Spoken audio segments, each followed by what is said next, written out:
8장 1절에서 17절 말씀 저와 한 절씩 교도하시도록 하겠습니다. 오늘 말씀 로마서 8장 1절에서 17절 말씀입니다. 그러므로 이제 그리스도 예수 안에 있는 자에게는 결코 정죄함이 없나니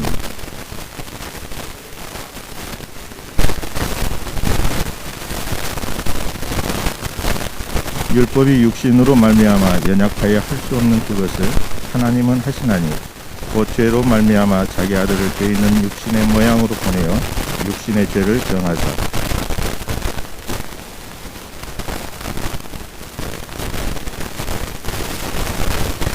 육신을 따르는 자는 육신의 일을, 영을 따르는 자는 영의 일을 생각하나니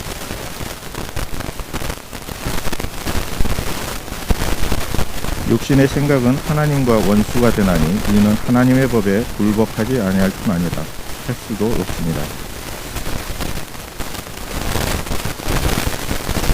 만일 너희 속에 하나님의 영이 거하시면 너희가 육신에 있지 아니하고 영에 있나니 누구든지 그리스도의 영이 없으면 그리스도의 사람이 아니라.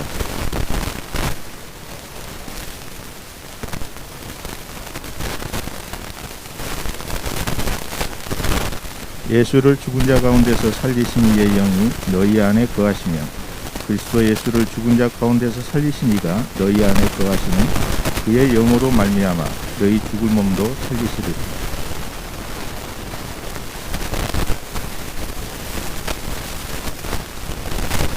너희가 육신대로 살면 반드시 죽을 것이로되 영으로서 몸의 행실을 죽이면 살리니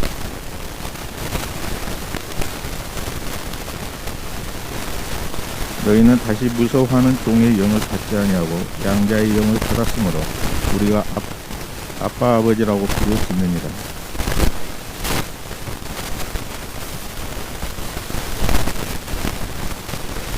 목소리로 읽겠습니다. 자녀이면 또한 상속자 곧 하나님의 상속자여 그리스도에 함께한 상속자니 우리가 그와 함께 영광을 받기 위하여 고난도 함께 받아야 할 것입니다. 아멘. 담임 목사님께서 나오셔서 말씀 선포하실 때 하나님 이루시고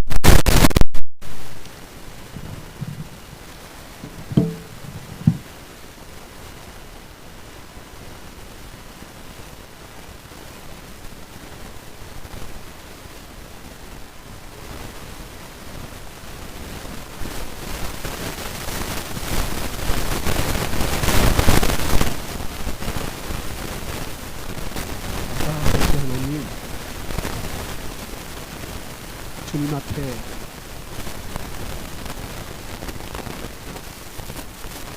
당신의 말씀을 듣고자 이 자리에 나왔습니다. 하나님, 당신 주시는 말씀을 통하여 우리의 영혼이 깨끗하여지고 거룩하여지고 하나님의 뜻에 더 합당하고 하나님 보시기에 합당한 자가 되기를 원합니다. 말씀을 들려주시옵소서.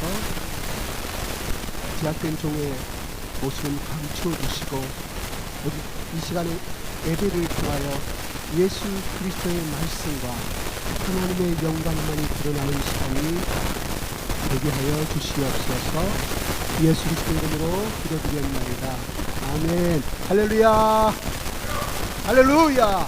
네.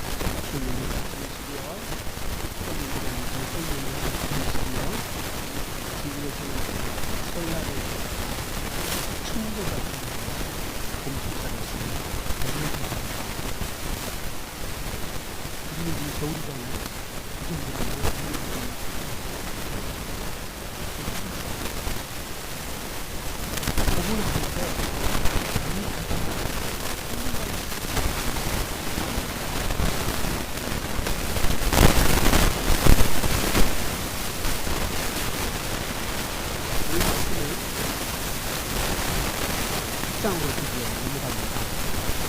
1절에 보면은 그러므로 이제 그리스도 예수 안에 있는 자들이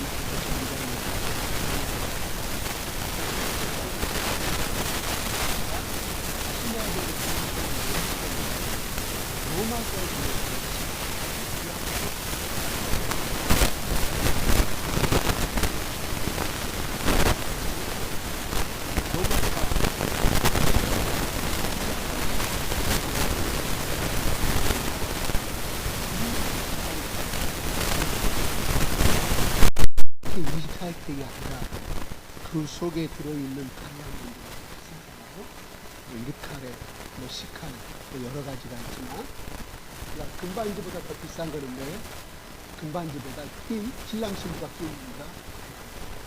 팔짱을 다이아몬드로 비유를 하고 있습니다. 그만큼 그분들이 그렇게 결정하게 된 것은 그만큼 중요한 말씀입니다. 그리스도인에서 꼭 알아야 할 보배로운 말씀이다, 이런 말이에요. 근데 이런 귀중한 말씀들을 이 부족한 것이 어떻게 다 드러내야 될 것인지는 저는 알 수가 없습니다.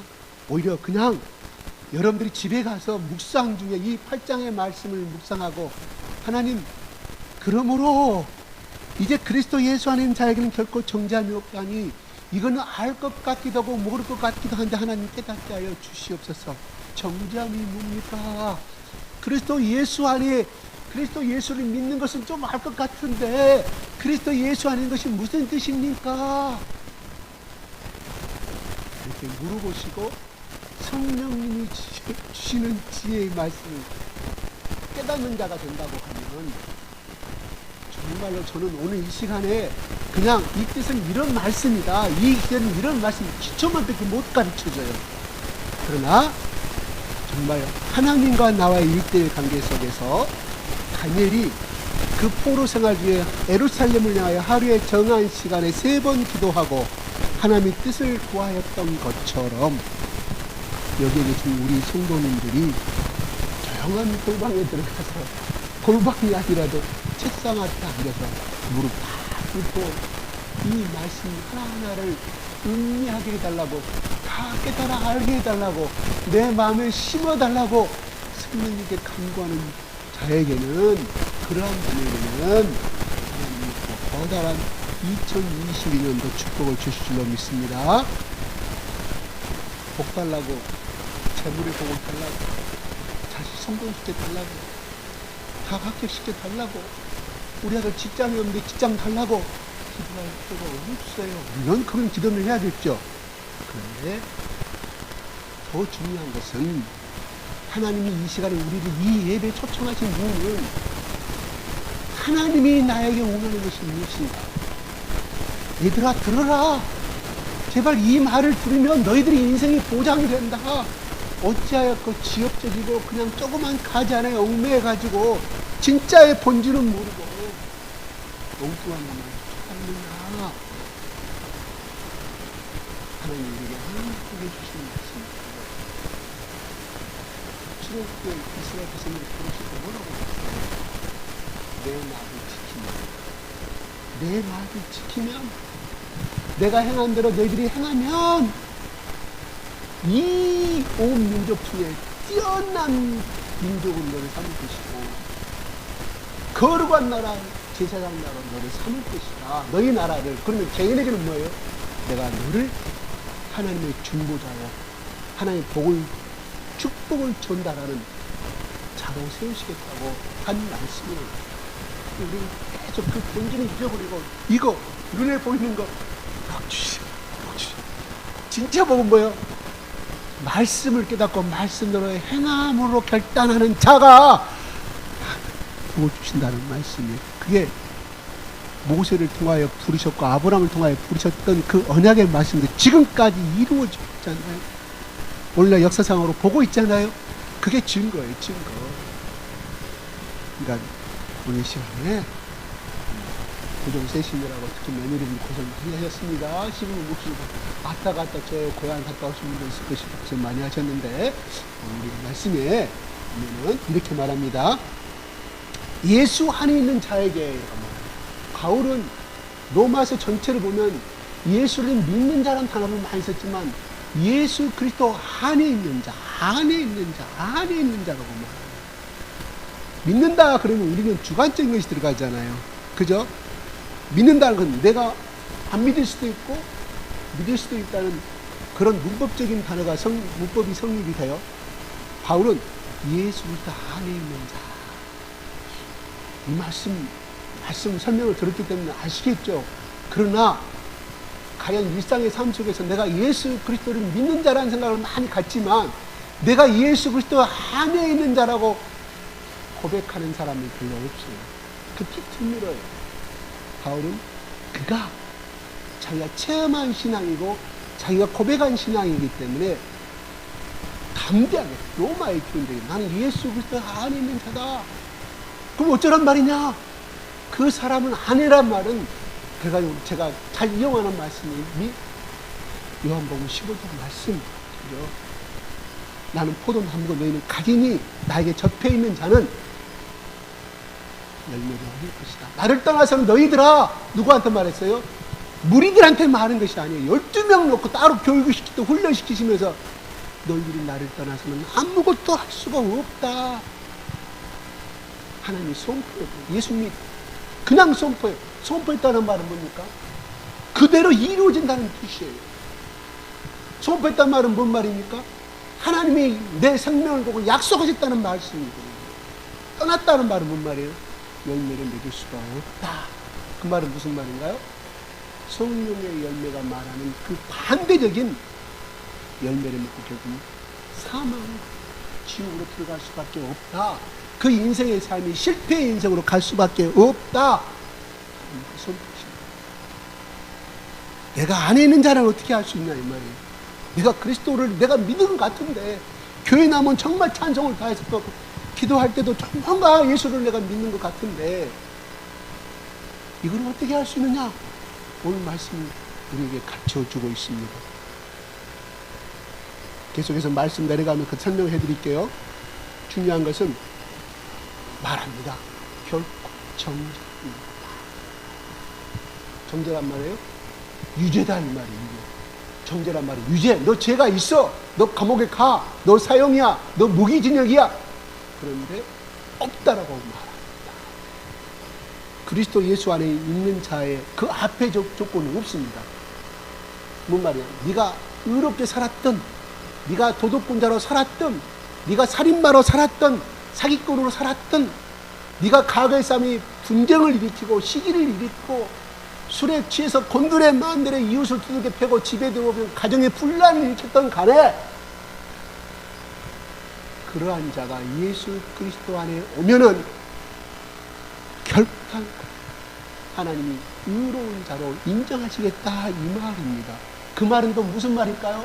오늘 본문의 말씀이 나오는 것처럼 17절에 자녀라고 말합니다. 17절에 15절 볼까요? 15절 읽어볼까요? 시작.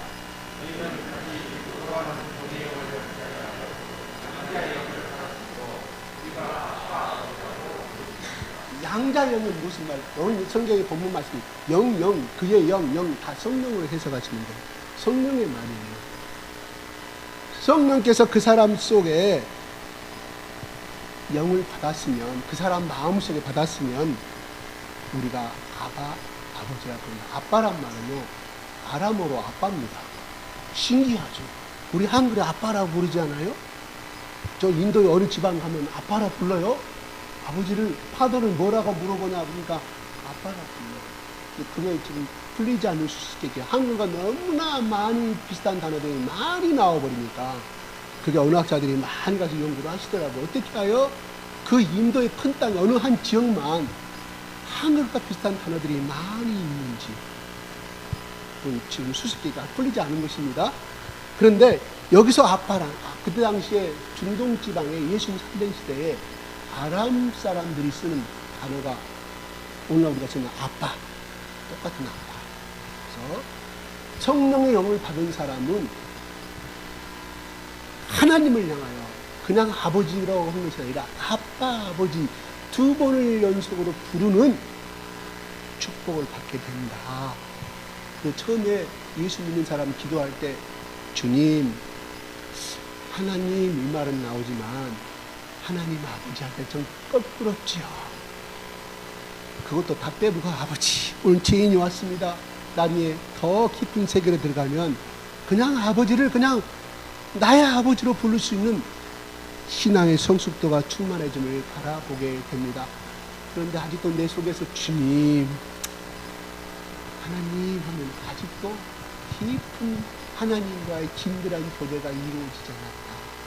이 말에 여러분 키우는 자녀들이, 지금 키우는 자녀들이요, 아버님 거리감을 느낄 거예요. 어머님 대견하기도 하지만, 그러나 요즘에 아이들은 부모가 내가 거의 평등한 관계, 인격적으로 키우다 보니까, 아빠 이건 뭐야? 옛날 같으면 호자식이죠. 어찌 양반 집안에서 이런 부모한테 반말하는 사람이 있는데, 그렇게 하는 사람 없어요. 저도 제 아들이 가끔 전화해가지고 어떻게 막 깍듯이 정경을 쓰면 서운하더라고요. 아빠 그랬어? 저랬어?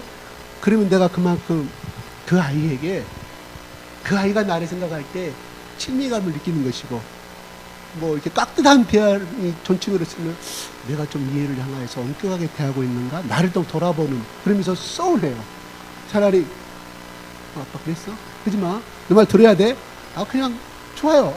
아무, 왜? 그냥 내 아들이니까, 그만큼 친밀하니까. 그래서 바울이 이렇게 말해요. 아빠 아버지라고 성령의 인치심을 받는 사람은 처음부터 아버지라고 부르기는 힘들지만 신앙이 성숙하게 다가고 성령이 충만한 삶이 돼가면은 그렇게 되어간다는 것이죠. 왜? 그만큼 대화를 기도를 통해서 많이 해가는 사람이라 이렇게 봅니다. 그러므로 여기서는 정죄함이 없다는 것은 결국은 우리가 누가복음 15장 말씀을, 돌아온 탕자에 대해서, 아들은 밖에 나가서 큰 아들이 열심히 일하고 하는데 자기 집안이 온 고을이 시끄럽거든. 보니까 자기 재산을 다 가지고 탕진해버린 아들이 돌아왔는데 아버지가 금반지도 띄워줘, 좋은 채석을 입혀, 신발을 입혀, 그냥 막 손을 잡아서 동네 사람 다 불러가고 했을 때, 나는 새벽 아침에 일어나가지고 지금까지 해가 질려까지 이렇게 고생하고 하는데 저 못된 놈 동생을 향하여 저렇게 환영을 해주다니. 그래서 아버지한테 따지잖아요. 이게 율법이에요. 왜? 율법이 요구하는 수준의 미달을 행하지 않았을 때는 그가 뭐예요? 아버지 재산을 다 탕진해버렸잖아요. 타락해버렸잖아요. 율법은 그거 어때? 호로 자식을 아버지가 받아들이면 안 돼. 쫓아내야 돼. 왜? 아버지한테 불효 있게 공경하지 않은 삶이었잖아요. 어떻게? 돌로 쳐! 옛날 시골 같은 멍석이 가다가 몽두로 때려 패야 되는데 그 아버지가 그렇게 하고 있다.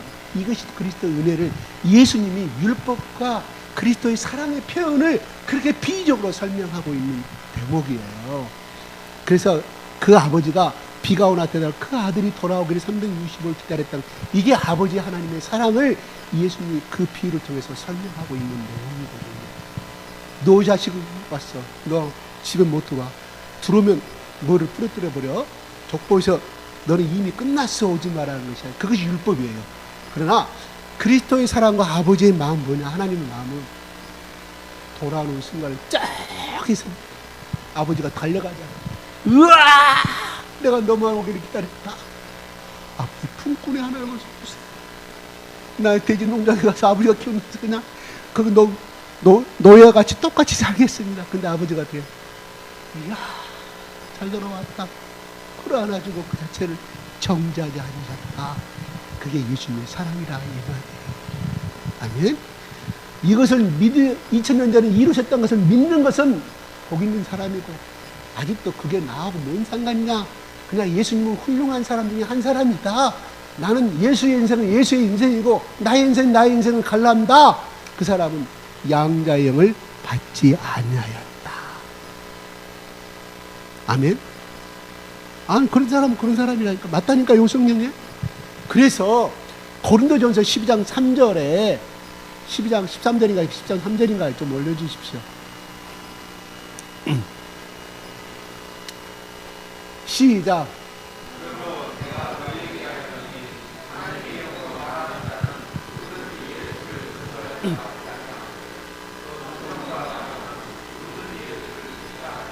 예. 내가 그전에는 그냥 교회 나와서 친구 보니 때문에 주위에 또 어떤 뭐 사업상 때문에 그냥 여기 교회 다니는 것이 내가 이긴 같고, 내 친구가 여기 다니니까 인간관계를 따져서 괜찮을 것 같다. 내 친척이 다니고, 그렇게 하다가 서서히 일어나서 지금은 그 관계로 교회로 나오는 것이 아니라 나의 아버지가 여기에 계시니까, 하나님 나의 구세주시니까, 예수님 나의 구세주인가, 그 마음의 세계로 변화되어서 비가 오나 눈이 오나 빠지지 않고 참석을 하게 된 축복을 지금 누리고 있습니다. 아멘. 그런데 여기서 성령으로 하지 않고는 누구든지 예수를 뭐라고요? 주시라. 주란 말이에요. 온 우주의 주님이다. 창조주시다. 하나님과 동격이 되신 분이시다. 나의 인생의 주님이시다. 내가 가야 할 길이다 하는 표현을 가지고 있습니다. 그러면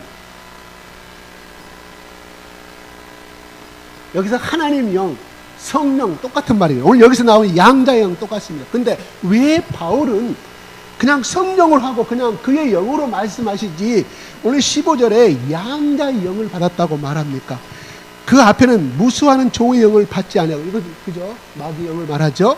양자의 그 당시에 로마 시대의 장군들은 자기 아들을 태어나면 자기 대를 이어갈 장군의 무사로 장군으로 키우는 것이 그들의 로망이었어요. 제일 잘 키우는 자식 기억을 제일 잘 키우는 것이 바로 그것이었거든요. 그래서 모든 로마의 장군들은 아들만 낳았다면 어릴 때부터 스파르타식 교육을 시키는 거예요. 칼과 활을 가르쳐주고 싸우는 법을 가르쳐주고 그 다음에 가정교사를 붙여가지고 가정교사는요 오늘날 우리의 처음 생긴 것이 아니에요. 로마 시대 기족의 문화였습니다. 그래서 그가 따라야 할 모든 인문학과 철학의 교육을 다 시키고 또 칼 쓰는 또 가정교관을 세우고 다 그렇게 해서 키워가요. 그런데 이 아들을 보니까 너무 빈약해. 내 가업을 이을 장갑이 못해 보니까 너무 약하고 몸이 빈약하니까 그래서 자기 집에서 부리는 아니면 노예시장에 가가지고 이빨이 제일 강하고 어깨가 제일 강하고 이빨을 싹 우리 식경에선가 그냥 나오잖아. 이빨부터 보이잖아. 이거 딱 봐가지고 이빨이 좋아야 돼. 소도 오늘날 마찬가지입니다. 좋은 소를 선택할 때 여기서 소 그거 하시는 분 제가 미안합니다. 제가 아는 선수 먼저 소 이빨을 본대. 말도 말의 이빨을 그 자체부터가 일이 튼튼하다 안 하다 일을 잘할 수 있다 없다. 지금은 소는 유격으로 키우잖아요. 옛날 소들은 우리 농가에 없어서는 안 돼야 할 농사의 기본적인 키트였잖아요. 우리나라뿐만 아니라 이집트 시대 때 걸렸어요. 이집트 시대 고대부터. 그래서 히브리 언어의 첫 글자가 우리 A잖아요. ABCD 알파벳이라요. 히브리 언어의 알렙이라는 것이 있어요. 알렙. 약간 N자 비슷한 이렇게인데요. 그 모습이 뭐냐면 첫 글자예요. 그게 소의 뿔을 상징해. 소의 얼굴과 소의 뿔을 알레프라 표현해요. 아바름인데요. 그게 모음으로 첫 번째를 그렇게 만들었어요. 누가? 히브리 인들이. 가장 세고 가장 큰 짐승이 뭐냐? 그 당시에는 코끼리가 아니라 소였다 이 말이에요. 그 히브리어를 누가 만들었는지는 모르지만 물론 하나님이 그렇게 만들었겠죠. 소를 상징하는 알레프를 씁니다. 상징. 그래서 이 항소같이 일할 수 있고 어떤 것에 힘에 늘리지 않는 노예를 선택해서 아니면 자기 종의 중에서 선택을 해서 양자를 삼아요. 그때부터 자기 친아들처럼 교육을 시켜요. 가정교육도 시키고 장군으로서 키워주는 리더십을 키워가는 거예요. 칼이면 칼, 말 타는 승마 싹 끼워서. 그래서 그 사람은 자기 양아버지가 죽었을 때 양아버지가 남기는 모든 재산을 가업을 물려받을 수 있었어요. 상속이 됐다 이 말이에요. 그래서 바울이 상속자, 가업을 이을 후사라고 말하는 건데 그 당시 로마에서 쓰는 흔히 로마사에서 쓰는 기족사에 쓰는 단어였다니까요. 그래서 이 단어를 쓰는 거예요. 양자는 그냥 성령으로 말하지 않냐고. 야 양자제도 너희 잘 알지 않느냐? 옆집에도 그 노예 네 친구 노예했는데 지금의 장군의 부하에 들어 아들로 양자로 입적이 돼가지고 지금 훌륭한 장군 역할을 하지 않느냐? 바로 그 사람은 인생이 이미 끝나버렸다. 앞으로 청청한 대로만 남았다. 그리고 그 노예 양자가 된 사람은 결혼해서 계속해서 축복을 받게 되는 거 아닙니까? 그 당시에 말하는 명예와 권력을 이어가는 바로 마찬가지고 우리가 그리스도의 영을 받으면 너의 친구의 그 노예했던 양자가 이러한 축복을 받고 권력을 가지고 힘을 가지고 황제한테 인정을 받듯이 너희가 그리스도의 영을 받으면 하나님의 아들이 될 것인데 그러므로 그 양자 노예가 그전엔 주인님 무서운 영이었어요. 왜? 언제 목이 나갈지 모릅니다. 그러면서 첫 번째 16절 무수하는 종의 영을 받지 아니하고 그 양자는 그죠 아들이기 때문에 노예가 아니라 이 말이에요. 그전에는 불르게만 했던 늦게 갔던 언제 목이 나갈지 모르겠는데 팔려갈지도 모르고 항상 24시간 긴장하고 살았던 그런 노예가 그렇게 양자의 입적을 받아서 그런 한판 대로의 거리를 걷듯이 우리가 예수의 영을 받으면 성령을 받게 된 그 자는 하나님을 아바 아버지라 부를 수 있는 축복을 받게 된다. 그 시대의 사회상을 비유를 들어서 말씀하는 이 내용이 숨어 있다니까요. 할렐루야.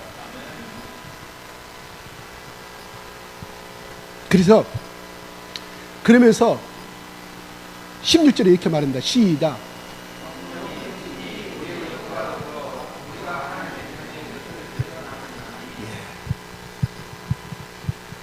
자, 이것을 어떻게 표현하냐면 그 아들을 그렇게 양자를 키웠어요.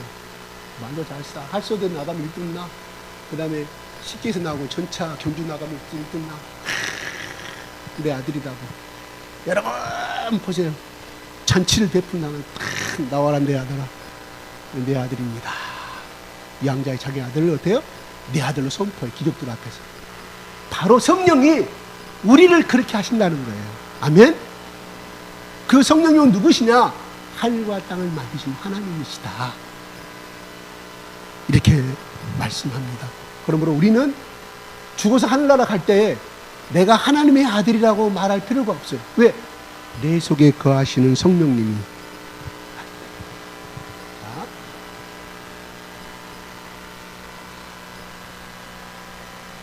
어떤 목사님이요, 너무나 무당이 힘들어. 귀신의 영이 들어서 너무 불쌍해. 그 앞에 지나갈 때마다. 그 전에 어떤 생각했냐면, 구약에 나오는 율법에서는 저것들은 돌려서 죽여라. 접신한 자를 무조건 죽이라고 그랬지. 전 멸망받은 사람이야. 상례도 안 했는데 어느 날 그 앞에 지나갈 때마다 항상 마음에 걸리는 거라. 누가?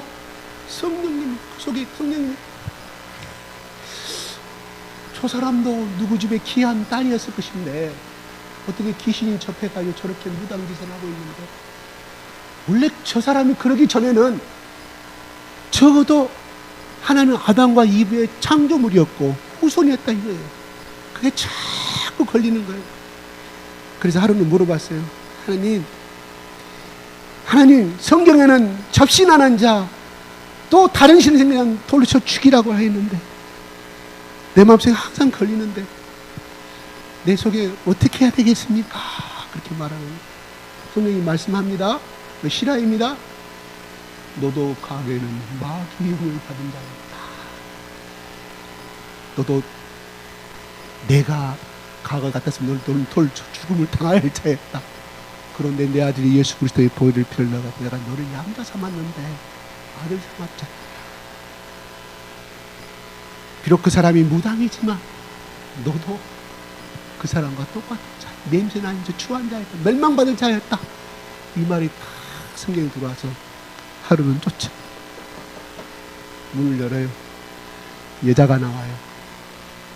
전받으러 왔습니까? 그러더니 아니요, 그냥 대화 좀 나누고 싶어서. 그런데 알잖아요. 그 속에 귀신이 알잖아요. 예수 믿는 목사님이신데 여기 오셨습니까? 나가십시오. 하긴 그냥 대화를 나누고 싶어서 왔다고. 재수 없다고 소금을 뿌려라. 아침부터 재수 없게 왔다. 소금을 탁 맞고 돌아오면 그 다음에 또 지나가 일주일 후에 그때 선물을 사갖고 들어가. 그래갖고 저 왔습니다 하고 선물을 탁 놔주고 그냥 지나가. 또 일주일에 또 가. 그리고 또 선물을 떡을 갖다. 기독교 다닌 사람들은 교회 다닌 사람들은 전부 다 자기를 보고 손가락질을 요구하는데 이상하거든. 그래서 하루는 또 가니까 들어오라 그러더래. 들어와서 당신은 어찌하여 나에게 이렇게 하냐 했더니 내 속에 성령 하나님이 당신을 향하여 손을 내밀라고 그랬으니 나는 그저 따를 뿐이다. 나는 하나님의 종이니까 시킬 대로 할 수밖에 없다. 나도 당신에게 전도 안 하고 싶은데 이렇게 속에서 하라고 하니 그러다 보니까 당신을 향해서 긍휼한 마음이 좀 불쌍한 마음이 생기더라. 그래서 이렇게 드나크린 것이다. 당신은 예수 믿어봐야 나에게 돌아오는 이익도 하나도 없습니다. 내 속에 계시는 하나님의 영이 당신 속에 누구 신이 있습니까? 그랬더니 무슨 할아버지 귀신, 할아버지 뭐 메가드 귀신이 들어. 그래요. 그같이 당신이 신을 받아서 이렇게 무당이 된 것처럼 우리는 하나님의 신이 내 속에 있으면 나는 하나님의 종이 될 수밖에 없습니다. 당신도 하나님의 신이 임하면 이 삶을 청산할 수 있습니다. 고백을 하는 거예요. 사실은 내가 위에 무당신 있잖아요. 그 내린곳 해주는 분 있잖아요. 그분한테 막대한 돈을 주고 이거를 받았는데 원래는 그것을 안 하면 죽은다고 하니까 어쩔 수 없이 자기는 그 길을 안 가고 싶은데 이 길을 선택했습니다. 그래서 한 달에 모든 10분의 8은 그 사람이 다 뺏어가고 나는 그 사람의 종이 남는 것이 없습니다. 그런데요, 내가 지금 무속병에 걸렸습니다. 사실은요, 콧밭도 이식을 받아야 되고 또 간도 임상했는데 그 사람은 나에게 내린 것으로 그 사람은 끊임없이 돈을 요구합니다. 왜 이것밖에 돈을 안 주냐고 이렇게 합니다. 이 청산을 하고 싶지만 그 사람이 신이 자기를 향하여 죽일까, 또 그 사람 속에 되는 그 귀신 자기를 죽일까, 이거 하지 않으면 어쩔 수 없이 이걸 살 수밖에 없습니다. 울면서 토로합니다. 그런데 당신은 나한테 내가 보니까 2달, 3달간 동안 돈 한 푼 안 받고 끊임없이 선물하고 가고 잘 지내십니까? 그래서 내가 감동을 받아서 이렇게 이야기를 하는구나. 그래요. 설명합니다. 조폭의 두목에 쫄개들은 끊임없이 부림당하고 결국은 쪽박차듯지만 하나님의 신을 믿게 되면 하나님이 당신의 축복을, 당신의 병을 낫게 해줄 것입니다. 정말 그런가요? 그렇습니다. 그때부터 성경 공부를 하기 시작합니다. 일주일에 한 번씩 합니다. 그래서 그 사람 속에 그 귀신을 이길 수 있는, 안에 가면 뭐 있잖아요. 성강당 신 있고 막 뭐 불상도 있고 그거를 이겨내는데 자기는 무서워서 못해. 목사님, 입을 좀 해주십시오. 그러나 당신 속에 예수 그리스도를 구주로 고백하면 더 이상 귀신은 들어오지 못합니다. 그럴까요? 그럴까요? 목사님하고 성경 공부만 들으면 계속 밤마다 귀신이 막 이거 죽인다고 죽이면 못 살겠습니다. 장하지 말고 나한테 같이 고백합시다. 무릎 꿇고 내가 시킨 대로 하세요. 하나님 해요. 성경도 그렇잖아요. 예수님 뭐 그라사 귀신이 당신은 하나님의 아들이라고 말하잖아요. 하나님 고백해요. 그라사 귀신이 하나님 믿어서 하나님이라고 말한 거 아니잖아요. 그죠? 하나님 모르고 말하는 거예요. 그까지 다 계세요. 예수님 나를 구세주시고 십자가에 나를 죄를 위해서 돌아가신 예수 그리스도이십니다. 구세주십니다 하는데 예수까지는 나오는데 구세주가 고백을 못해요. 귀신이 목을 꽉 목사님 안 나와요. 보이지 않는 그 나를 꽉 잡아보라요. 못하게, 이 고백을 못하게 꽉 잡아. 귀신이 나가야 되니까. 그리스도로 고백하는 그 순간에 성령의 영이 그 속에 들어올 거 아닙니까? 그럼 그 귀신의 영이 나가야 되잖아요. 목을 자꾸 흔들어요. 막 발각을 하는 거예요. 저는 무당들이 귀신아 나가라 할 때 나가는 거 저는 많이 봤어요. 무당 귀신이. 근데 그분한테 인격적으로 하시는 거예요. 그 목사님은 인격적으로. 알고도 첫날 실패해서 그 다음날 가서 또 그 사람 저기 이 귀신을 벗어나고 싶은 거, 이 항마 자기는 너무너무 싫은 거야. 이 삶이, 그리고 자식들에게 무당의 자식이라는 이 말을 듣게 하고 싶잖아요. 그 다음날 결국은 예수 그리스도 이름으로 소리를 마지막 온 힘을 땀을 흘리는데 그 고백하는 시간이 2시간 걸리네. 예수님 나의 구세주 주십니다. 그 고백하는 순간, 제가 지금까지 중국에서 그 수많은 사람들을 면접 보러 오는 사람들 갖다 고백시키고 따라서 금방 다 해요. 따라서 금방 5분 안에 다 따라서 해요. 근데 이 속에는 강력한 귀신의 것이 있기 때문에 그걸 못하게 만듭니다. 그래서 결국 고백을 하고 쓰러집니다. 귀신이 나가요. 그래서 거기를 다 불쌍 깨뜨리고, 그래서 예수를 열심히 잡고 지금 본사가 돼서 열심히 행복한 삶을 살고 있다는 그런 아름다운 이야기입니다. 자, 중요한 것은 우리가 예수를 믿는다고 하는 것과 예수님이 나의 구세주시며 그리스도이시다고 고백하는 베드로처럼의 그 삶은 다르다는 것입니다. 예수를 믿는다고 하는 것은 내가 선택하고 하는 것인데, 예수를 믿는 하나님이 2000년 전에 나를 위하여 십자가에 죽으셨고 나의 모든 죄가 용서함을 받았고 피 흘리시는 말면 나의 모든 죄가 죄 없다고 인정받았다. 뭐 고백하는 말이거든요. 그죠? 근데 우리는 예수 믿는다면 그래 예수 좋은 사람 그때 그 당시 살았던 사람이겠죠. 하나님 나라에 올라가신 사람이겠죠. 이거 하는 것과 그것은 나하고 1대1 인격적인 교제가 이루어졌으니까 안 이루어졌어요. 우리 착각하고 산다 이 말이에요. 예수님이 나의 구세주로 고백했을 때만이 그 사람 속에 예수님의 영이 들어가서 그 사람의 주인이 된 것을 의미합니다. 그래서 에스겔이 환상을 볼 때 하나님이 그 하나님의 성전에서 쭉 내려오면서 막 물이 흘러가 동으로 흘러가고 흘러가잖아요. 그 물결을 어떻게 표현하면 처음에는 발목에 차는 물이 나와요. 그 다음에 무릎에 차는 물이 나와요. 환상 가운데. 그 다음에 허리에 차는 물이 나와요. 그 다음에는 이제는 꽃발로 들어도 이제는 숨을 쉴 수 없는 물결로 흘러가는 4가지 장면을 하나님이 에스겔에게 보여줍니다. 그게 구약 속에 들어있는 신약의 성령의 예언을 우리는 신학적으로 말씀하고 있습니다. 성령의 첫 번째 예언서, 성령이 앞으로 신약에서 일어날 그건 무슨 말이냐? 우리가 저게 냇물에 가가지고 내 발목에 차는 것은 우리는 얼마든 내 의지대로 뛰어갈 수 있어요. 죽지 않아요. 그 다음에 무릎, 허리까지 조금 문제가 되지만 물결에 흡슬러 가지 아니합니다. 그러나 우리의 물결이 내 키를 덤어볼 때는 그 물결의 흐름에 대로 흘러가잖아요. 바로 하나님이 우리에게 오시는 오늘 이 양자의 영과 성령의 영, 육신의 생각은 죄악이고 영의 생각은 하나님 앞 살 길이라고 성경 말씀이 오늘 본문에 쭉쭉 나옵니다. 제가 오늘 말씀 15절을 끝내고 띄는데 그 말이 뭐냐? 우리가 예수를 믿고 이 죄악된 세상에 살아가고 있어요. 육신의 생각은 벗어나지 못합니다. 그 대표적인 예가 이스라엘 백성들이 저기서 그렇게 노예를 고생하였지만 거기서 소고기 먹고 양고기 먹고 풍족하게 살았던 기름진 생각을 하잖아요. 자꾸 돌아가잖아요. 자꾸 그걸로 끝난 것이 아니라 당을 지어가지고 모세에게 대항하지 않습니까? 이건 무슨 말인가요? 그 삶이 좋았기 때문에 적어도 먹고 자고 생활하는 문제점이 없었다 이 말이에요. 그 고기부터 그 맛을 잊지는 못한다는 사실이에요. 우리가 죄의 유혹에 넘어간다는 것은 무엇을 말할까요? 첫째는 물론 아담과 이브의 죄의 소욕이 있기 때문에 어쩔 수 없는 것이지만 우리가 예수 믿기 전에 즐겼던 죄악들이 있잖아요. 우리가 자주 갔던 데 있잖아요. 우리가 또 먹었던 그 술과 양주 짬뽕에서 먹으면 기분 좋지 않아요. 그것을 자꾸 우리를 유혹한다 이 말이에요. 그 말은 무슨 말일까요?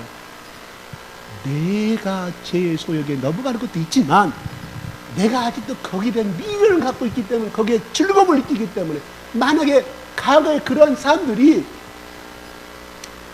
쓴맛을 보고 그렇게 한번 할 때마다 인생의 파산이 와불고 나이가 없던 왕 죄를 지을 때마다 유함이 와불고 폐암이 왔다고 하면 절대 그거를 안 하죠. 그런데 그런 것을 안 하고 즐거움을 느꼈잖아요. 쾌락을 느꼈잖아요. 그러니까 자꾸 그 맛을 우리 속에 내가 기억해. 내 속에 있는 것이 기억을 해서 자꾸 우리를 끄집어 간다 이 말이에요. 그러니까 그것은 우리는 죄의 유혹이라고 나는 어쩔 수가 없었는데 내가 원하지 않는데 나는 그걸 선택했다. 이거는 핑계라 이 말입니다. 물론 바울 같은 사람은 아예 태석에 있을 때부터 율법을 준수하는 사람이었고 세상의 쾌락을 맛보지 못한 사람이에요. 그러나 그 속에 들어있는 명예욕과 출세욕과 성공욕이 있었을 거 아니에요. 이런 모든 생각들, 그 다음에 인간이 가질 수 있는 어떤 좀 못된 여러 가지 갈라디아서 5장 22절에 나오는 그 분단과 시기와 이런 모든 것들이 그 속에 있음을 나중에 예수를 만나고 알게 되지 않습니까? 시기를 하지 않았습니다. 분쟁을 일으키지 않았습니다. 그러나 그 속에 그 마음의 생각들이 그것이 죄라는 것을 바울은 비로소 깨달았다 이 말을 누구를 만나서 예수를 만나왔습니다. 그래서 오라 나는 공고한 자라고 말씀했잖아요. 지난주 말씀은 이것 말은 뭔 말인 거 아니? 하나는 죄의 법, 하나는 성령의 사람이 빨래를 짤 때 한쪽은 좌측으로 한쪽은 우측으로 짜는데 그 사이에 내가 있다 이 말이에요. 얼마나 힘들겠어요. 빨래를 쫓아 내가 구석에 들어가 있는데 숨이 막힐 정도 아니에요. 그 말이 공고한 사람이에요. 내가 불쌍하다, 처량하다, 구제불능의 사람으로 제가 언어적인 의미에서 맺지만 비유로 말하는 이거라고 이 말이에요. 바울이 너무 괴로운 거야. 너무 괴로운 거야. 죄를 이기면 이길 것처럼 자기의 이 본능의 아담의 피가 흐르고 이 본능의 세계. 바울도 뱃속에 있을 때부터 율법을 알고 지켰던 사람인데 하물며 우리는 겨우 예수 믿은 지 얼마 안 됐잖아요. 그렇잖아요. 길어봐야 30년, 40년, 어떤 사람은 4, 5년. 그러니 가게에 있던 것이 야 오늘 개모임인데 야 오늘 한탕 몰고 놀라. 에라 오늘 한번 제껴버리면 그냥 왜? 그때 노세 전마서 노세 너무 좋았거든. 그러니까 그냥 주일날 예배 내묻고 가는 거예요. 괜찮아. 그런데 그거를 깨달으면 나중에 어떻게 해? 가고 나서 갔다 오면 마음에 공허합니다. 오늘 교회 참석할 것이 예배 참석할 것이 남은 것이 공허함이 들어와. 그게 누가? 성령의 생각이 있다는 사실이에요. 긍정적으로 말하면 예전에는 그냥 제의식 없이 그냥 친구들 동창들 이번에 명절에 다 하면 야 우리 한번 모이자. 우리 옛날 그냥 전부 다 술 한 병씩 들고 와. 어느 장소 어느 모임에 누구지 다 모이자. 노세 무슨 인생은 항운인데 내가 야 우리 앞으로 살 날이 얼마 안 남았잖아. 이런 즐거움이라 누리할까 하냐. 그 자체가 죄는 아니에요. 죄는 아니다. 하나님보다는 내 인간의 일을 생각하는 죄라 이 말이에요.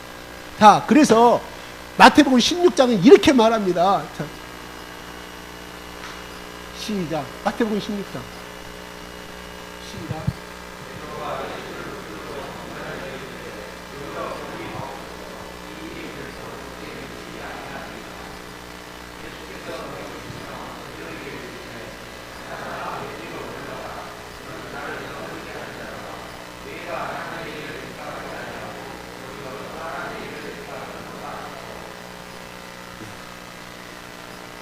이건 뭐예요? 사탄이나 뭐예요? 사람의 하나님의 일을 하지 아니하고 생각하지 아니하고 도리어 사람의 일을 생각한다. 이거 뭐예요? 생각이라면 마음을 말해요. 사람의 일을 마음에 두고 행한다. 고정되어 있다 이런 말이에요. 그러니까 이 나오는 백은 잘 알잖아. 나 십자가에 죽을 것이다 하고 하니까 베드로가 아니 뭔 소리 하고 있습니까? 여기서 22절 다시 한번 22절 베드로가 예수를 붙들고 항변하여. 이 말은 뭐냐면요, 예수님을 향해서 꾸짖었다 이 말이에요. 누가? 베드로가 감히 자기 스승한테 예수 당신 지금 무슨 소리 하고 있어 이런 말이에요. 거칠게 대들었다 이 말이에요. 그리고 우리 한글에서는 그냥 항변이라고 말하지만 거칠게 대들어서 꾸짖었다 이 말이에요. 감히 베드로가 예수님한테 그런 자격이 있습니까? 왜 그랬을까요? 자기는 예수를 통한 성공의 역사를 이뤘기 때문에. 그리고 베드로의 말은 사실 틀립니까 맞습니까? 맞아요. 왜 이것을 꾸지람 받을 일입니까? 더 오래 살다가 40세, 50세, 60세까지 살다가 80세까지 살다가 하나님 이러다가 곱게 죽어가면 될 것이지 뭐 그냥 얼마 남지 앞으로 일주일 후면 죽어간다고 말하니 그건 어떠당도 않은 말입니다. 예수님 스승이요. 당신 생각해 보시오. 그런 제자가 이런 말을 했을 때 다른 제자들은 뭘 했어요? 안 나와요. 뭔 말이에요? 베드로의 말에 다 동의했다 이런 말이에요. 12명이 다 똑같은 생각을 하고 있다 이 말이에요. 그러면 가부간에 투표를 했을 때 누가? 예수님이 틀렸어요. 민주주의 원칙가 있어요. 가반수 투표를 했을 때 베드로 말이 맞다니까요. 우리가 이것을 결과론적으로 봐서 베드로 말이 틀렸을지 몰라도 적어도 이까지만 생각한다고 하면 우리가 후에 일어날 일이 아니잖아요. 아직 모르잖아요. 베드로 말이 맞다니까요. 이게 바로 인간의 논리가 얼마나 모순이 있는가를 말해주고 있는 것입니다. 야 이거 조금 해서 그게 뭔 일이냐, 뭐 그게 하나님 앞에 죄짓는 일이냐. 그래 맞아요. 그 말이 맞다니까요. 오늘 네가 와서 제삿날 그도 네 집안이 장난인데 한번 고개 숙인 거 뭐가 문제가 있느냐. 그렇지만 그 자리에 예수가 있었다고 하면 그 앞에서 절을 하겠냐면 이미 죽은 영혼은 이미 지옥에 가 있는데, 그렇잖아요. 결론은 딱 나와요. 그 하나를 이겼을 때 내 믿음이 성장하는 거고, 이 아이는 만약에 고개를 숙였다고 하면 다음 또 생일날 할아버지 제사 때 모셔가 네가 이 집안의 장남인데 고개 한번 숙이는 것이 뭐가 죄가 되느냐, 너 전번에도 했지 않느냐, 끊임없이 물고 들어가는 거예요. 점점 함정으로 끌고 가는 것이 이게 마귀의 방법입니다. 베드로가 했던 말은 절대 틀린 말이 아닙니다. 그래서 중세기 때 휴머니즘이 나왔던 거예요. 오늘 전번에 어떤 걸 보니까 그 독일의 어떤 여자하고 참 박사학위를 받았던 여자하고 우리 한국 사람이 결혼했더라고요. 이렇게 이야기합니다. 부부는 두 나무가 붙으면 성장을 못하니까 부부는 서로 독립된 데서 살아야 합니다. 너는 너고 나는 나다. 절대 부부는 한 몸이에요. 남편이 할 일 간섭하지 않고 나는 아내의 일 탄탄하고 있습니다. 각자의 삶 속에서 우리는 절대 간섭하지 않고 삽니다. 이 간섭이라는 부정적인 의미가 들어있는데 그 말이 아니라 일단은 그냥 그대로 존중 필요합니다. 그런데 이 속에는 무슨 함정이 들어있는 거예요. 남편이 같은 길을 가자고 하면 난 당신의 인생 당신 인생 가거라. 난 나의 인생 간다는 말이에요. 참 멋있잖아요. 이 휴머니즘이. 그러나 만약에 그가 베드로처럼, 그 남편이 베드로처럼, 아니 사도 바울처럼 그 인생의 길을 가고자 했을 때 하나님은 우리에게 남편을 머리로 주셨거든요. 성경은 분명히 말합니다. 남편의 말에 따라가는 것입니다. 성경적으로 그것이 하나님의 일이기 때문에. 이 휴머니즘은 어쨌든 좋은 것 같기도 하고 어쨌든 무서운 하나님과의 반역하는 베드로도 마찬가지. 이 논리가 맞다 이 말이에요. 그러나 하나님의 사역을 반대하고 예수 그리스도가 이 땅에 오신 목적을 방해하는 일을 사단이 누가 베드로의 입을 통해서 하셨다. 사단아 물러가라. 베드로가 사단의 뜻이 아니에요. 베드로야 예수님 좀 말겨라. 그 인간적인 생각이 하나님 일을 생각하지 않는다. 마귀라고 극단적으로 표현하고 있다. 우리가 때로는 이것이냐 저것이냐 이걸 선택하면 나의 부모님이, 이걸 선택하면 나의 친구가, 이걸 선택하면 누구 것인데 또 나에게 손해가 되는데, 그러나 나는 이것을 선택하면 하나님이 기뻐하실 일이고 하나님이 올바른 건 분명히 성경에 나와 있고 내가 기도를 해도 그것이 나오는데 이게 인정에 이끌려서 그냥 선택했을 때 그거는 뭐예요? 그 사람의 이야기를 누가 들었을 때 야, 너 참 인간적으로 훌륭하다, 정도 많고, 그런데 반역. 그래서 그 말씀은 어디서 나오냐? 그냥 내가 말한 말이 아니에요. 제가 그냥 이 말씀을 드러내기 위해서 하는 말이 아니라 역사적으로 우리가 성경의 말씀을 증거하고 있지 않습니까? 사무엘하 7장 한번 올려줘 보십시오. 시작.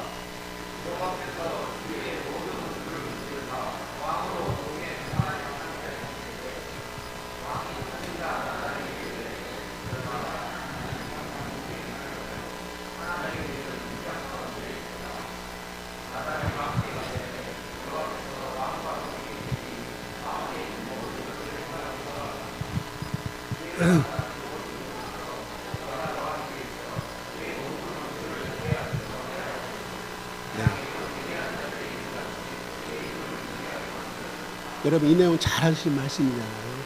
나단이 가는 것마다, 다윗이 가는 것마다 다윗왕 승리를 모든 국가들이 공물을 받지 승승장 강대한 나라가 됐습니다. 어느 날 이 생각합니다. 나의 나라도 이스라엘 나라가 되는 것은 나의 때문에 하나님께서 이렇게 축복해 주시고 보호하시고 친히 싸우시고 항복이 됐고 내 인생이 이렇게 편안한 길이 됐는데 나는 하나님 위해서 무엇을 말할까? 저기서 다윗의 왕에서 이렇게 바라보니 하나님의 성전은 천막으로 되어 있거든. 묻게 가죽, 먼 가죽으로 하고 남루에 누가 보더라도 저게 이스라엘 나라가 섬기는 하나님의 신이 거하는 곳이냐? 정말 도롱골인데, 야, 너무너무 허접하다. 나는 이렇게 백악목궁이란 말은 배양목 나무로 만든 궁이라는 뜻인데 그 말이 아니라 제일 비싸고 멋진 왕궁이라 이런 말은 그 백악목을 의사가 레바논에서 배로 싣고 와야만 그 나무를 싣고 있었다니까요. 이스라엘 나라에 나오는 것이 아니었어요. 최고급 자재로 궁을 만들었다 이 말입니다. 그런데 보니까 천막과 너무 나무. 그래서 하나님을 위하여 성전을 지으려고 나단 선지자한테 그 이야기를 했는데 나단 선지자가 하나님께 그러면 하나님 말합니다. 야, 올려주십시오. 네가 가는 모든 건 내가 너와 함께 너의 모든 것을 앞에 말하였으니 누가? 하나님이 다윗에게 하는 말이 땅에서 위대한 자들이 이름같이 내 이름을 위대하게 만들어주리라. 다윗이 이미 결단했다는 것, 그렇게 만들겠다는 것을 이미 하나님이 아셨다는 뜻이거든요. 그랬을 때 하나님이 감동받아가지고 하나님 뭐라고? 너의 왕국을 축복을 해줄 것인데 앞으로 태어나지 아니할 땅에서 위대한 자들의 이름처럼 너의 이름을 위대하게 만들어 주리라. 뭐요? 너의 후손 대대로. 그 다음에 뭐요? 제일 귀중한 너의 후손 가운데서 예수 그리스도를 주겠다 말씀입니다. 이런 엄청난 축복을 받았다. 전쟁 중에 있는데 하나님의 왕국의 천막을 개조해요. 다이아몬드로 지어요. 멋지게 또 지어요. 그럴 인력이 어디가 있어? 언제 전쟁이 터질지 모르는데, 그죠? 그런데 가이시 그걸 한다고 했을 때, 만약에 그걸 해일을 한다고 가정했을 때, 대왕마마 저 자의적 말합니다. 감히 우의적 말합니다. 저 포도총장 말합니다. 저 국방부장은 말합니다. 지금 그럴 때가 아니라 국방에 있을 때입니다. 저 미사일도 수입해야 되고, 아직도 우리는 화살도 더 거리가 약하니까 저기 시리아 나라에서 배양문남을 해가지고 멋진 활을 만들어 칼도 너무 무십니다. 이거 수입하려면 돈이 얼마 드는데 하나님의 성전을 만든다고요? 이게 가시상통 안 되는 말입니다. 맞아요, 틀려? 언론에서는 엄청나게 다윗의 선포에 대해서 엄청나게 까겠죠. 오늘날 조중동처럼요. 엄청 까겠죠. 이게 지금 북한이 떠들어오는데 뭔 소리 하고 있냐 지금. 그런데 다윗은 신본주의였다 이 말이에요. 신본, 하나님 중심.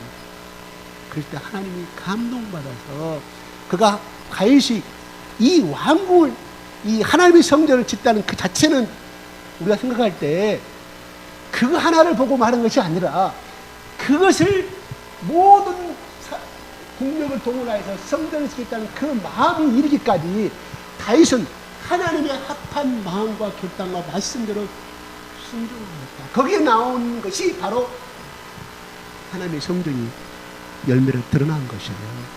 그러니까 와, 그럼 나도 그냥 이 교회에다가 멋진 교회 하나 짓어버릴까?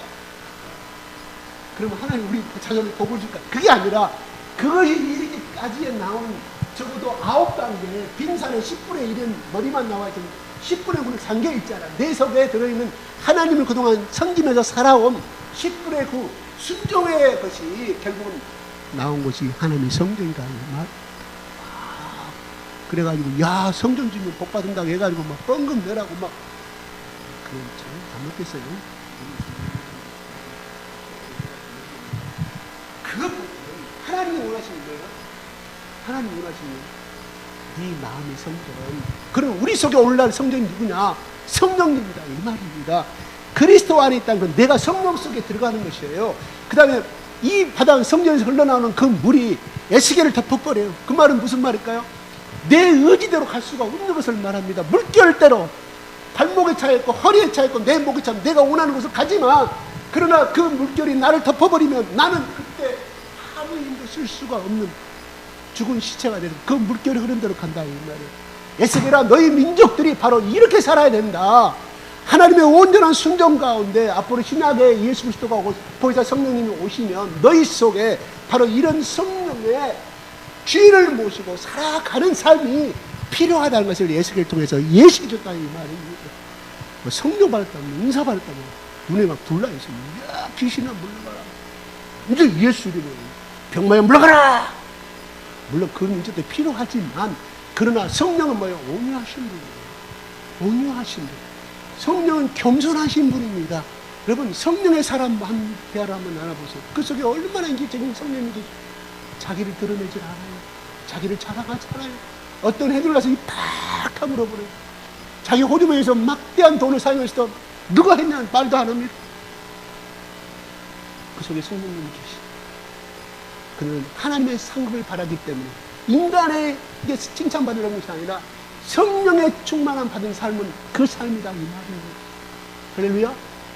그래서 오늘 성령은 16절에 성령이 우리 영과 더불어 우리가 하나님 자녀인 것을 증언하신다. 하나님 자녀는 결국 뭐예요?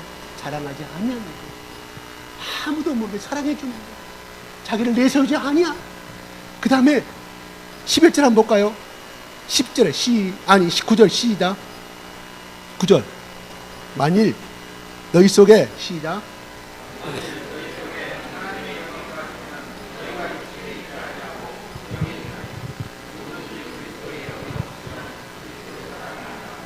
아직도 예수님을 나의 아버지라고 고백하지 못하고 있는 것, 그리스도의 영이 없는 사람입니다.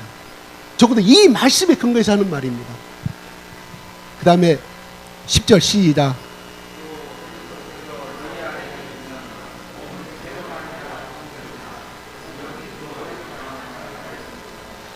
성령이 우리 가운데 계시면 우리 육신은 그냥 죄로 말미암아 죽은 것이지만 성령은 의로 말미암아 살아있는 것이라고 말합니다. 우리 속에 성령님이 계시는 걸. 그 다음에 11절 시작. 예수를 죽은 자 가운데서 살리신 이의 영이 너희 안에, 성령이 너희 안에 거하시면 그리스도 예수를 죽은 자 가운데서 살리신 이가 너희 안에 거하시는 그의 영으로 말미암아 너희의 죽을 몸도 살리시라. 이건 부활을 말하죠. 그죠? 부활을. 자, 하나의 예를 들겠습니다. 산소에 벌초로 갔어요. 두 아들을 데리고, 아마 명절이 다가왔을 건가 보죠. 벌이 돌다가 자기 아들을 탁 쌓고 눈탱이에 붙기 시작합니다. 근데 그 벌이 또 계속해서 또 다른 아들을 향하여 계속 맴돌아요. 아버지 무서워, 무서워. 아버지가 이야기합니다. 뭐라고 말씀하십니까? 무서워하지 말라고. 왜요? 왜 무서워하지 말라고요? 네? 이미 침은 큰아들의 자기 형의 얼굴에 이미 박혀있다는 말이에요. 벌은 한 번만 쓰면 그 침의 능력을 잊어버리는 거 아시잖아요. 탁 빼가지고 아들한테 벌고 하나, 이미 저 속에 있는 무기는 이미 끝나버렸다. 너희 형 속에 찔리는 순간에 저거는 아무 능력이 없다. 말벌이라도 능력이 없다. 말벌이었는가 봐요. 능력이 없었대. 무수하지 마. 뭐냐 이 말은. 그래서 바울은 이렇게 말하잖아. 사망아 너희 쏘는 것이 어디 있느냐. 죽음아 너희 쏘는 것이 어디 있느냐. 그리스도는 죽음을, 너희는 사망의 몸을, 사망의 본세를 이겼노라고 말합니다. 그 말은 뭐냐면 바로 2000년 전에 독벌인 마귀가 예수님의 죽음을 향해서 쐈잖아요. 누구를 통해서? 대제사장과 그때 기득권들이 죄악의 무리를 통해서 죽여버렸어요. 사망의 화살을 쐈기 때문에, 사망의 침을 쐈기 때문에 더 이상 그 다음에는 뭐예요? 쏠 수 있는 능력을 잃어버렸다 이 말이에요. 왜요? 죄악이 원하는 것은 죽음이에요. 대신 죽었어. 나의 죄를 짊어지고, 김동기 집사의 죄를 짊어지고, 우리 정기로 집사의 죄를 짊어지고 죽어버렸어. 정기로 집사는 이미 죽어야 돼. 어디 지옥으로 가야 되는데 대신 죽어버렸어. 마귀가 원하는 거, 율법이 원하는 건 죽음이라 이 말이에요. 그런데 그 죽음을 향해서 죄를 졌기 때문에, 죄를 예수가 짊어졌잖아요. 그죠? 죄가 없지만. 그래서 마귀가 죽여버렸어. 예수님이 이미 독화살을 쐈다 이 말이에요. 끝났어. 효력이 없어. 그 뒤로. 그래서 바울은 그 세계를, 놀라운 세계를 깨달은, 사망아 너희 쏘는 것처럼 옳다면 와라. 이 부활의 곳을 이길 자가 없다. 이 생명의 성령의 법을 이길 수가 없다. 바울은 담대하게 지고 있다는 사실이에요. 그러므로 우리는 제 과거의 유혹 때문에 절 수밖에 없고, 내가 지은 그 계략 때문에 항상 미련을 가지고 때로는 넘어지고 하지만, 그리스도 안에서 오늘 1절에 분명히 그러므로란 말은 지금부터 1장부터 7장까지 했던 모든 말을 혼합한 말이에요. 그러므로 지금까지 내가 지금까지 이렇게 했고, 의로 말미암아 살리라. 우리는 오직 의는 믿음으로 살아. 그리스도 안에서 정죄함이 없다. 우리 예수 그리스도 앞에서 다 죄사함을 입었다. 그러므로 그리스도 예수 안에 있는 자는 더 이상 정죄함이 없다. 죄가 없다 이 말이에요. 그 뒤로 결국 넘어질 수밖에 없는 것은 우리의 죄가 아닙니까? 왜? 육신을 입고 또 어쩔 수가 없어요. 중요한 것은 그것까지도 예수님이 십자가의 짐을 이미 청산하셨기 때문에, 다만 그 두 번째 탕자의 아들이 그 아버지의 유산을 상속을 받으시는 아들이었지만, 제 태락 가운데 저쪽으로 떠나고 세상에 돌아왔을 때 그 아버지가 한없이 부모로 안아주고 사랑으로 안아주고 다시금 반지를 끼워주고 하나님의 아들로 인정하였듯이, 우리가 죄를 안 질 수는 없지만 중요한 것은 내가 하나님 앞에 죄인을 고백하고 사는 삶, 이게 성령의 민감한 삶의 특징이라 이 말입니다. 에이, 이 정도는 괜찮아가 아니라 그것이 하나가 둘이 되고 열가리 되는데, 우리의 그리스도 안에 사는 삶은 조금만 더 가지고. 그래서 성 프란시스가 저기서 지나오는데요, 문둥병 환자가, 나병 환자가 오는데 하나님은 저걸 끌어안으라고 그러는데, 예수님이 저 병까지 끌어안고 죽었는데 사랑하라고 그러는데, 근데 막상 가니까 냄새가 나오고 손에서 고름이 피고름이 나, 얼굴은 그냥 지나가. 그러다가 성령께 물어봐. 하나님, 내가 저기 그냥 지나가는데 너무나 하나님 말씀은 겉옷 달라고 속옷도 주라고 이웃을 사랑하라고 그랬는데 이게 지금 뭡니까? 성령, 너는 저 나병 환자부터 주환자한테 가면 네가 잘 알잖아. 네 꼬라지 잘 알잖아. 주제 파악 잘 알아. 그래요, 너를 내가 내 목숨 바쳐 사랑했는데 그 말 한마디에 돌아서 버려. 왜? 성령을 불렀다 이 말이에요. 성령님이 주시는 말씀이 너도 그쪽과 같은 더한 사람이었다. 가서 끌어안아 달란 말 안 해. 더한 사람이었다. 그러니까 도와서 달려가가지고 끌어안아. 사랑을 유명한 거. 성 프란시스가 다른 성 프란시스 너무 훌륭하다 보니까 많은 제자를 따라다니면서 동굴 금식 기도를. 그래서 밖에서 뭐라고 기도하는지 우리 스승님은 뭐라고 기도하는지 제자들이 밖에서 기도를 들어보니까 하루 종일 기도하는 것이 뭐라고 말하냐. 하나님, 내가 하나님의 기쁘신 뜻을 더 알기를 원하고 내가 하나님 앞에 얼마나 큰 죄인을 알기를 원하면 딱 두 가지. 내가 이 시도사의 길을 잘 가게 하여 주시옵소서. 내가 제자들이 많이 나를 나를 본받아 이 삶을 살게 하시고 나를 거룩한 삶으로 만들어. 그것이 아니라 하나님의 뜻을 나를 향하는 사람 뜻이 무엇이며 내가 아직도 고백할 죄가 무엇입니까? 끊임없이 두 가지. 그래서 그는 천주교에서 말한 위대한 삶의 길을 갈 수가 있었다. 아주 성자로 주장하지 않습니다. 마찬가지입니다.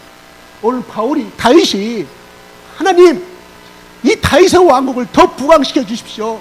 부자로 만들어 주시고 이 나라가 전 세계를 지배하는 나라가 해 주시옵소서. 복을 주십시오. 기도한 것이 아니라 하나님의 뜻을 구했더니 어떻게 하면 하나님을 더 기쁘시게 할 것인가를 생각하다 보니까 하나님이 다른 거 안 했잖아요. 하나님을 기쁘게 하신 무엇인가? 그 일만 행하다 보니까 하나님이 뭐예요? 다윗아, 내가 너에게 감동받았어. 너의 후손 대대로 위대한 민족 너의 이름을 높일 것이며. 그래서 지금 거기가 이스라엘 국가가 다윗의 국가 아닙니까? 다윗의 별 아닙니까? 다윗의 별. 그리고 너희 손 가운데 위대한 하나님의 아들 예수 그리스도를 내가 축복을 주겠다. 후손을 나타내는 영광을 주겠다고 말씀했다 이 말이에요. 그러면 프란시스가 말하는 기도와 바울이 말하는 기도는 일맥상통한 말이 있어요. 다른 게 없습니다. 우리가 매일매일 기도하는 이 삶을 통해서 뭐 때문에 오늘 말씀은 육의 생각은 8절에 보면 육신에 있는 자들은 하나님을 기쁘시게 할 수 없느니라고 말합니다. 그렇죠? 7절 한번 볼까요? 7절 시작. 육신의 생각은 하나님과 원수가 되나니 이는 하나님의 법에 굴복하지 아니할 뿐 아니라. 육신의 생각은 뭐야? 첫째, 하나님과 원수가 되는 생각이라 이 말이에요. 두 번째, 하나님의 법에 굴복하지도 않을 뿐 아니라. 두 번째, 세 번째는 그렇게도 할 수도 없다고 말합니다. 뭔 생각이? 육신의 생각. 육신의 생각. 거기에 전번에 말씀하신 대로 갈라디아서 5장 19절부터 20절, 20절 한번 올려주십시오.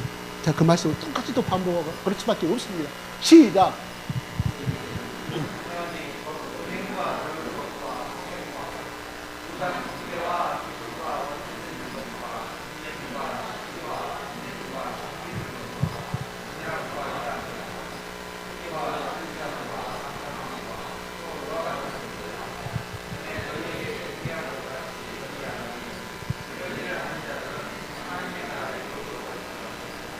이거 누구한테 하는 말이에요? 갈라디아 교인들이 하는 말이에요. 예수를 믿고 거듭난 사람들이 하는 말이에요. 넌 그렇지 않다 하는 말이 아니거든요. 이미 예수를 믿고 있는 갈라디아 교인들이 쓴 편지라 이 말이에요. 예수를 믿으면서 이것을 갖다 계속해서 버리지 못하고 살아가는 자는 하나님 나라 유업으로 받지 못하는 상속자 사람이 재버린다는 놀라운 말씀입니다. 야, 나는 하나님 양자 영령이 받았기 때문에 양자다가 아니라, 만약에 그 로마의 장군이 A라는 사람을 양자 삼아서 장군을 삼았는데 이거 보니까 배은망덕한 얘기를 해. 나라를 지키라고 했더니 전쟁 나가는 전쟁을 안 하고 그냥 호혜호시가 여자 끼고 날마다 놀러 다니고. 그러면 뭐예요? 그 아버지가 그 양자 죽여버리겠죠. 다 상속분도 박탈시켜버리겠죠. 죽이지는 않다 해서 쫓아버리겠죠. 바로 마찬가지로 하나님은 이 말씀을 조금 더 공부한다고 하면 한 번 믿은 구는 영원한 구이란 말로 틀려버려요. 이걸 어떻게 해석할 것이 나는 모르겠습니다. 그러나 중요한 건 이 말씀대로 한다고 하면 그 사람은 천국을 갈 수가 없다. 적어도 또 우리가 심각하게 깨달아요. 아직도 내 속에 이러한 것들이 있고 이러한 것을 아직도 끊지 못한 것이 있다고. 프란시스처럼 하나님, 아직도 내가 유치원의 생각에 이 미를 끊고 있는데 하나님 이거 끊기를 원합니다. 끊기를 원합니다. 바울이 결단했거든요. 그런 참모들의 반대에도 불구하고 전쟁 중에서 그 하나님을 성전시켰다는 그것은 다윗이 결단한 것이거든요. 그 결단 속에 하나님이 감동받아서 마찬가지야. 내가 이런 하나님을 알아서 해주기. 너 아닙니다. 그런 힌두교에서 하는 것이에요. 힌두교에서 말하는 이단적인 사상이에요. 나의 결단과 고백이 내 아내를 내가 변화시키고 내 아내를 지금까지 시집하고 그렇게 고생시켰고 내가 혈기 부리고 내가 했으면 이제는 내가 어찌하더니 금년도에 내가 10번 혈기는 한 번에 벌쳐놨지만 5번 할 건 내가 한 번만 내고 4번 할 것 0.5배만 내고 결단하는 이 도전적인 자세를 통하여서 그래서 그리스도 안에서 내가 정말 나의 부부를 사랑하고 그리스도 안에서 천국을 이루고자 하는 결단의 그 고백이 하나님이 네가 하나님의 가정을 세계 네가 그렇게 하였느냐? 그래, 네가 하나님 나라를 위해 거룩한 삶을 결단했는데 나는 너희가 너의 일을 해주겠다. 아멘. 복받을 달인이 없다니까요. 임금 올려주시고 말할 필요 없다니까요. 우리 인봉에 1,000,000원 더 주십시오. 사장을 감동시키면 돼요. 그러고 나서 당당 가서 이야기를 하세요. 당당하게. 아니면 말고.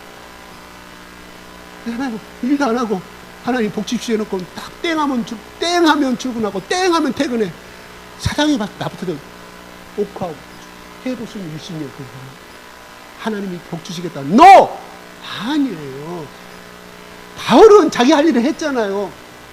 자, 이런 말 합니다. 103세 되신 분이 우리나라에 살고 계세요. 김형석 교수님 나오잖아요. 나이가 기록했어요. 그분이 그냥 북한 출신이에요. 학교 발표하는 날, 중학교 입학 발표하는 날 혼자서 26기를 가가지고 발표하고 가서 집에 돌아오고 아버지한테 고백합니다. 아버지 나 합격했어요. 아버지가 딱 무릎을 꿇혀놓고 하는 말이 형사가 너가 앞으로 장가가서 학교 졸업하고 장가가서 너의 가정만을 생각하고 살아가는 그 비전을 꾸면은 너는 너의 가정의 사람들도 안 되고 그러나 네가 이 평양도의 이 시를 위해서 민족을 위해서 네가 도전하는 사람이 되면 평양시는만큼의 그릇이 될 것이고 네가 이 나라 이 민족을 위해서 네가 어찌하든지 이 민족을 리더가 되어서 이 나라를 일깨우는 그런 비전을 갖게 되면 너의 것은 커진 것이라는 놀라운 말을 그때 당시 자기는 몰랐다는 거예요. 그 뜻이 무엇인지. 그런데 내가 103세에 그리고 자기는 65세에 정년을 했는데 가만히 생각하니까 65세부터 지금까지 살아온 인생이 제일 아름다운 인생이고 제일 사회에 영향을 끼는 인생이 되었다고 고백을 합니다. 이때 동문사 봤습니다. 굉장히 오더라고요. 그는 바울이 위대한 삶이라는 것은 결과적으로 뭐냐? 그런 자기 유대 민족의 구원을 위해서 그 전에는 결과는 뭐예요? 자기는 장가가서 애기 낳고 율법주의자 사는 게 자기 꿈이었는데 예수를 만나서 온 이스라엘 민족을 구원시키자는 큰 그릇을 가졌어요. 물론 그 꿈은 누가 주셨어요? 성령님께 주셨죠. 그 다음에 그걸로 끝난 거 아니라 로마도 보아야 하리라. 누가 주셨어요? 그 고백한 것은 성령님이 그렇게 주셨다는 말이에요. 그래서 스페인 사바나까지 가리라. 땅끝까지 온 우주를 품을 그릇이 됐다. 내가 하나님 앞에 위대한 삶의 종으로 살고 싶으십니까? 여러분 믿음의 그릇을 키우십시오. 내가 김영석 씨는 10남매를 키운 사람이었고 그때 교수 봉급이 요만큼 그래서 엄청 힘들어. 자기 집사람이 10남매를 자기 친척들까지 다 자기가 낳은 자식들이 6명이 나머지 4명은 다 피부치고 친척들 그렇게 키웠는데 자기 부인에게 너무 고맙다고 고백을 하더라고요. 없는 집에 시집 와가지고 고생하는데 그때는 그냥 어찌하든 이 뽕 가지고 이거 우리 가정이 10남매를 이 10명의 식구를 어떻게 먹여 살릴 것인가 하다 보니까 가정의 사람이 됐다. 좋은 말이죠. 그런데 내가 인생이 풍하고 하나님을 더욱더 알아가고 내가 어찌하든지 이 연세대학교 하나님의 사랑을 믿는 민족을 키울 것인가? 어차피 이 우매한, 아직도 우매한 사람, 자기 아직 가운데 서로 분쟁하고 시기하고 엎고 뒤치고 하는 감옥을 보내는 이 나라 이 민족을 어떻게 하면 내가 영향을 끼칠 것인가? 그런 마음으로 하나님이 노년 65세를 갖고 가시다. 그래서 내가 살아보니까 앞으로 10년 더 살아가 이렇게 고백합니다. 나는 은퇴했으니까 나는 이것으로 끝나자. 한 가정의 할머니요, 성령님 오늘 설교 들으니까 가정의 사람 가정에 그렇게 안 돼. 이쪽 동네에서 이분이 요구지 안 돼. 하나님 이왕이면 내 인생 살다가 갈 걸 내가 하지는 못하겠지만 하나님 나의 마음속에 이쪽의 도시를 변화시킨 나의 능력을 주십시오. 그런데 그것도 내가 자그마한 최선을 다할 때 나온 거지. 이것도 않으면서 하는 것은 조금 문제가 있죠. 그죠? 성령님께 하나님, 성령님, 내가 지금은 빈약하고 집에 들어가면 눕자마자 소파에 들어가 리모컨 갖고 텔레비전 보는데 금년에는 내가 좀 어찌하든 이걸 끊어버리겠어. 도와주십시오. 나는 지금까지 살아온 사람이 이걸 못 끊으니 성령님! 제가 일주일 전에 승리한 것이 있어요. 정말 모욕적이고 정말 힘든 것이었는데 제가 성령님 불렀어요. 성령님, 내가 올해 기도 좀 혈기와 분별이 안 되고 있는데 이미 나 죽어가고 없다고 고백했는데 지금 저 사람이 이렇게 말한다면 어떻게 해야 되냐. 성령님, 성령님 속에서 도와주세요. 근데 혈기와 분노가 바꿔졌는데 그 사람을 향해서 웃음으로 그래요? 예, 잘하겠습니다. 내 잘못입니다. 예. 저도 놀라운 경험을 했어요. 그러니까 여러분 삶 속에 집에 가시면 그것부터 연습하자고요. 성령님 도와주세요. 성령님 뭐라고? 보혜사. 이 예수 그리스도의 영은 성령님이라고 해요. 그래서 저는 사망의 몸에서 이길 수 있고 능히 육신의 생각을 이길 수 있다고 바울이 했다 이 말. 그가 그렇게 체험했어요. 끊임없이 성령을 불렀다 이 말. 와, 비전의 사람이니까 그런 어디든지 다 이기는 너 아니라 이 말입니다. 감옥 안에 찬송을 부르다는 왜? 성령님이 주시는 해방, 자유라는 해방 아닙니까? 내가 어떤 곳에 있든 간에 누구의 법에 얽매이지 아니하고 하나님의 종 안에 있어요. 하나님의 세력 가운데 그 삶을 살았다 이 말. 우리는 어때요? 과거의 남편과 이미 이혼했어요. 사별했습니다. 끝났어요. 그러니까 예수님 신랑의 법에 순종해야 된다. 그래서 예수님은 뭐야? 내가 떠나면 이거 안 되겠구나. 지킴이를 보내줘야겠구나. 하나님, 내가 다 제자들을 이렇게 감당하고 왔는데 저들을 혼자 고와 같이 내버리지 아니한다고 말했는데 어떻게 하실 겁니까? 그래서 그가 성령을 보내주셨다 이 말입니다. 이 성령을 부르는 삶의 자체가 중요합니다. 성령님이 없다고 하면 우리가 성경을 수십 번 읽는다고 해도 동자의 노노수정 사사상경 수밖에 안 됩니다. 동자 사사상경 과거 시험에 이걸 필수적으로 하지 않으면 과거 시험에 합격하지 못했습니다. 그러나 우리나라의 역사를 한번 바라봅시다. 끊임없이 당파된 죄, 끊임없이 죽이는 전쟁 아니었습니까? 그게 우리 인간의 본질이에요. 그러나 우리가 다 100% 하나님 말씀을 순종할 수는 없지만 성령님 끊임없이 부르는 성령님 이거 지키게 해주십시오. 내 성격이 이것입니다. 하나님 나는 고개도 못 듭니다. 하나님 나는 이런 멍청한 자입니다. 그러면 누구 향해서? 도우시는 영이라고 그랬잖아요. 그 예수님을 불러야 될 거 아닙니까? 그 성령을 이용해 먹어야 돼. 나쁘게 말하면 이용해 먹어. 불러야 되지. 그래야 성령께서 역사할까요? 알아서 하세요. 그리스도의 거듭난 것. 니고데모가 뭘? 거듭난 중생을 하지 않았답니다. 그런 율법을 다 지켰어요. 11조도 했고 가난한 사람 옷도 갖다 주고 속옷도 갖다 주고. 그래 예수님은 네가 거듭나지 아니하면 뭐예요? 성령의 깊은 체험 가운데 하지 않으면 하늘나라에 갈 수가 없다. 뭐 너는 지옥 간다는 뜻이 아니라 이 세상을 네가 네 힘으로만 살아갈 수가 없다. 너는 실패 인생이 될 수밖에 없다는 것을 말씀해 주고 있다니까요. 자꾸 내 의지하지 마세요. 나 안 돼요. 누구한테? 성령님 내 속에 계시잖아요. 부르세요. 성령님 부르세요. 어떻게 하면 좋습니까? 나는 성격이 이렇습니다. 하나님 나 과거의 트라우마 가운데 이렇습니다. 그런데 성경은 이렇게 성령님 부르라고 말씀해서 제가 안 들어옵니다. 내가 어찌하든지 그래서 썬다싱이 저 하나님이 계신지 예수님이 계신지 안 계신지 3일간 금식기도 결단했을 때 마지막 날에 밤 12시에 나타나잖아요. 그래서 인도를 뒤집어지는 역사가 이루어졌잖아요. 가만히 있을 때 나타난 것이 아니라 이 말입니다. 이미 방법을 제시해 줬는데 우리는 게을러서 안 해. 그 누구 죄입니까? 하나님의 죄입니까? 예수님의 죄입니까? 본인의 죄다 이 말입니다. 게으름의 영적인 게으름의 죄. 금년도 한번 우리가 도전하는 거. 안 되지만 도전하는 거 해보십시다. 해서 성령님 자꾸 부르고 또 성령님 부르면서 이 말씀 보면서 오늘 말씀 중에 이 목사님 얘기했는데 알 것 같기도 모르고 성령님께 부르시면 제가 전하는 이 말씀은 1%밖에 안 된다니까. 기초만 제가 가르쳐 준 거예요. 놀라운 세계에서 여러분 네 말이면 여러분 인생을 변화한다는 말이에요. 인생을 변화시키고 여러분 가정을 변화시키고 여러분의 친구를 변화시키는 힘이 생깁니다. 왜? 성령은 다이너마이트라고 말씀하셨기 때문에. 마치겠습니다. 1분간 반 기도하겠습니다.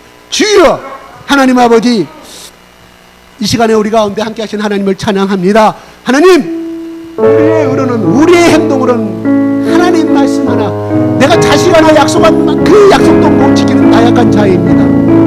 우리는 피곤하고 세상의 일에 우선적으로 들 수밖에 없는 연약한 자입니다. 내일 당장 가서도 새로운 일에 직면해야 할 수밖에 없는 불쌍한 존재들입니다. 그러나 그럼에도 불구하고 다니엘이 하루에 3번 기적적으로 하나님 향하여 예루살렘을 향하여 기도했던 것처럼 하나님 바쁜 중에도 아버지 하나님 2022년도에는 하나님께 무릎 꿇고 기도하는 자가 되게 하시며 하나님께서 주시는 공급을 힘을 주신 영적인 힘을 가지고 도전하는 한 해가 되게 하여 주시옵소서. 하나님, 금년에 우리가 내가 고쳐야 할 것이 무엇입니까? 아직도 해결할 제약이 무엇입니까? 하나님은 끊어야 할 제약이 무엇인가를 깨닫게 하여 주셨어. 하나님, 육신의 생각은 사망과 죄의 법이지만 아버지 하나님의 생각은, 영의 생각은 생명과 성령의 법이라고 말씀하였습니다. 하나님 나라는 유혹으로 받는다고 말씀하였습니다. 우리는 이미 양자의 영을 받았습니다. 그래야 우리 속에 계신 성령께서 끊임없이 너는 하나님의 아들이요 하나님의 축복을 받는 자녀라고 증거하고 있어. 하나님, 땅마다 동행하시는 우리 성령님께서 우리 속에서 가르쳐 주시옵소서.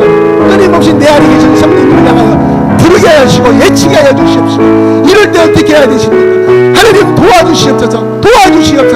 성령님 도와주시옵소서. 주여 모래의 성령님, 나는 멍청하고 미련합니다. 아버지, 나는 이런 중독과 못도 할 수가 없는 미련한 자입니다. 아버지, 이런 문제도 예상할 수 없는 미련한 자입니다.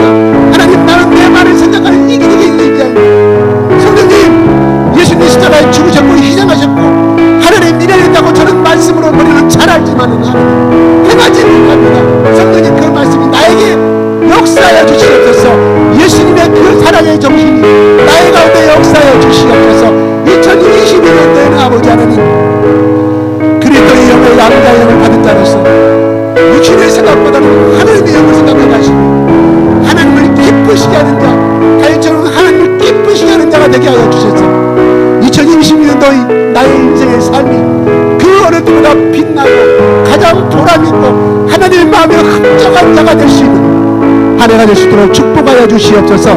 예수 그리스도 이름으로 기도드립나이다. 아멘.